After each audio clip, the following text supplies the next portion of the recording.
Well, I'm Charles Hamner, and I was the president and CEO of the North Carolina Biotechnology Center for about 18 years, and I have worked here in the area now for about 25 years. And after being at the Biotechnology Center, the pharmaceutical and chemical industry converted a research institute here in Research Triangle Park called the Center for Industrial Toxicology, and they changed that name to the Hamner Institute. And there we worked on safety assessment of chemicals and pharmaceuticals. Well, I was fortunate to go to Virginia Tech and take a lot of science and technology courses, and was encouraged to go to graduate school. And so because the state of Virginia had a graduate program in veterinary medicine, I went to the University of Georgia to get a veterinary degree, and then I liked biochemistry, so I got a PhD in biochemistry while I was working at the veterinary school. And I worked in the pharmaceutical industry for about 20 years. I learned a lot about how to develop drugs over that 30-year period. And after that, I went back to the University of Virginia and was sort of a utility manager at the University of Virginia, doing a whole host of things, including being the chief operating officer for the medical center. And one day, Stuart Bondurant came to the medical center to give a lecture, and I had lunch with him, and he said, "You know so much about biotechnology, you ought to come and talk to our committee. We're looking for somebody in biotechnology at Research Triangle Park." So I gave that talk and told them the 3 or 4 key things you have to do to have a successful industry. And one of them is to have very strong research universities. The second one is to have training programs for industry and make sure you train the workforce.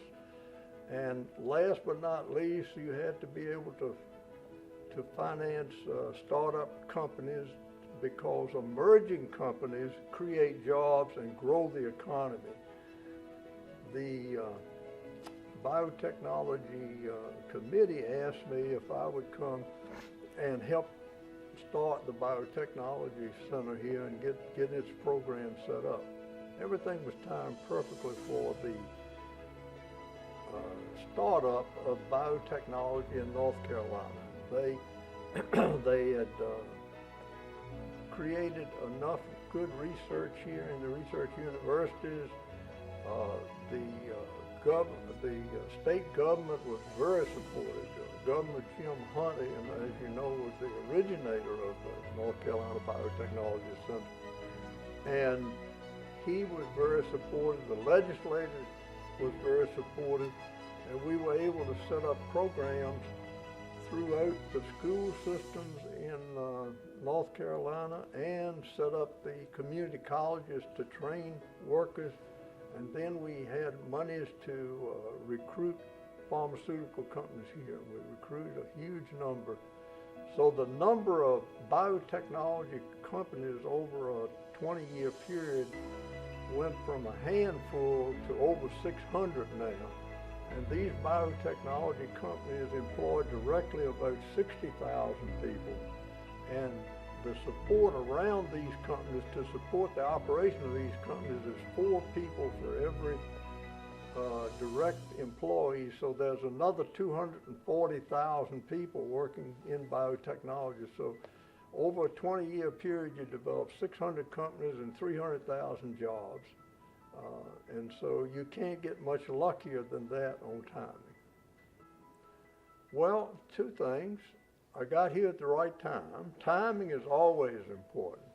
And the second thing is I had tremendous support from everybody throughout North Carolina, and particularly good support from the leadership of North Carolina.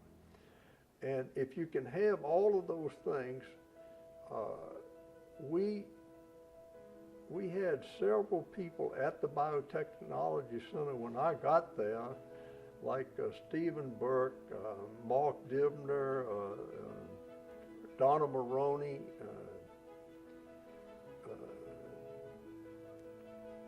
people like that who wanted to move the area forward, and they were willing to work long hours and to be dedicated to supporting the effort. And so my ideas and their hard work, we got a lot done. We have to start with the family. My wife has taken care of me for 57 years.